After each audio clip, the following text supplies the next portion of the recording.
Hello दोस्तों, आज की कहानी का नाम है शापित गुड़िया। राघवपुर नाम का एक छोटा सा गांव था। गांव के बाहरी इलाके में एक पुराना उजड़ा हुआ घर था, जिसके बारे में गांव के लोग कहते थे कि वो शापित है। किसी ने वहां जाने की हिम्मत नहीं की थी, क्योंकि सुना जाता था कि वहां एक भूतनी की आत्मा बसती है। कई साल पहले उस घर में एक अमीर परिवार रहता था, जिनकी बेटी का नाम सविता था।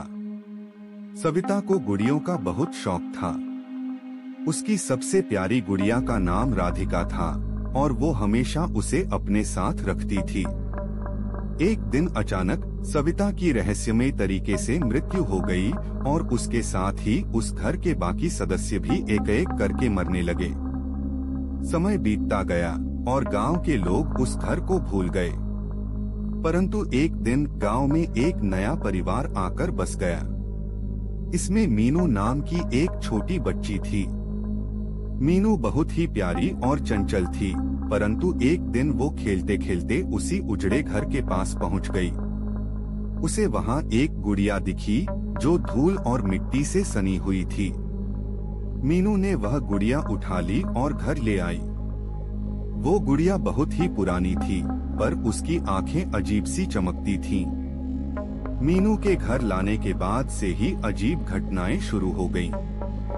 रात में अचानक चीजें गिरने लगती, किसी के चलने की आवाजें आती और कभी-कभी मीनू के कमरे में परछाइयां दिखती। मीनू की मां ने कई बार मीनू को गुड़िया से बात करते हुए भी देखा, जैसे वो जवाब दे रही हो। यह देख मीनू की मां को चिंता होने लगी। एक रात मीनू की मां ने महसूस किया कि कोई उसकी बेटी के पास बैठा है। उसने कमरे में जाकर देखा तो वहां सच में कोई परछाई सी बैठी थी। पर जैसे ही उसने लाइट जलाई, वो परछाई गायब हो गई। अगली सुबह मीनू की मां ने गांव के बड़े बुजुर्गों से उस गुड़िया के बारे में पूछा। गांव वालों ने उसे बताया कि वो गुड़िया शापित है। वो किसी की भी जान ले सकती है और वो मीनू की जान को भी खतरे में डाल सकती है। मीनू की मां डर गई और उसने उसी दिन उस गुड़िया को घर से बाहर फेंकने का फैसला किया। मगर उस रात कुछ और ही हुआ।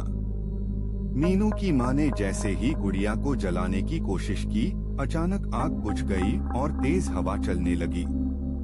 कमरे में अजीब सी ठंडक फैल गई और उसे महसूस हुआ कि कोई उसकी पीठ के पीछे खड़ा है। जब उसने पीछे मुड़कर देखा तो उसकी चीख निकल गई। वहां एक औरत की छाया खड़ी थी, जिसके हाथ में वही गुड़िया थी। वो औरत धीरे धीरे मीनू की ओर बढ़ने लगी और उसने मीनू को अपनी गोद में उठा लिया। मीनू की मां की हालत बुरी हो गई, वो बेहोश होकर गिर पड़ी। सुबह होते ही मीनू की मां ने गांव के पुजारी को बुलवाया।